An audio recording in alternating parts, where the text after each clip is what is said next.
सुबह का वक्त संता नाश्ता बना रही है, राजेश अखबार पढ़ रहा है, आर्यन स्कूल की तैयारी में शोर मचा रहा है, रिया किताबें समेट रही है। आर्यन, मेरा लंच बॉक्स कहाँ है? बेटा तुमने कल खुद रखा था। हमेशा जल्दी मचाता है। दफ्तर से थका हुआ राजेश आता है। बच्चे बात करना चाहते हैं मगर वो चुप रहता है। खामोश रहो, मेरा दिमागी खराबी मत करो।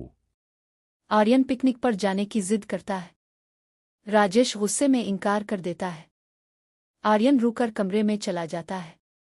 संता, बेटा, बाप बुरा नहीं होता, वो फिक्र करता है।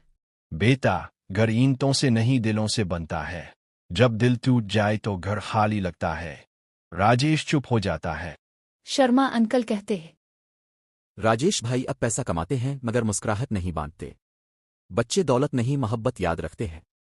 ये बात राजेश के दिल को लगती है। राजेश रात को सोचता है। मैं बच्चों के लिए सब कुछ करता हूँ मगर वो खुश नहीं, फिर मैंने क्या पाया। अगली सुबह राजेश बच्चों को स्कूल छोड़ने जाता है। आर्यन हैरान। अबू, अब तो कभी नहीं आते। आज दिल चाहा कि मेरी साथ वक्त गुजारूं। शाम को सब साथ बैठे हैं। राजेश, आज कोई टीवी नहीं, सिर्फ बातें। रिया हंसते हुए। वाह, आज अबू मुस्करा रहे हैं। राजेश की नौकरी खत्म हो जाती है। सब परेशान हैं। संता, हम साथ हैं तो सब ठीक होगा। हम भी मदद करेंगे अबू। आर्यन बच्चों को ट्यूशन पढ़ाता है। संता घर में खाने का बिजनेस शुरू करती है। राजेश नई नौकरी तलाश करता है। मोहन लाल दुआ करते हैं। कुछ महीने बाद राजेश को अच्छी नौकरी मिल जाती है। सब खुश हो जाते हैं। राजेश बच्चों को गिले लगाते हुए कहता है।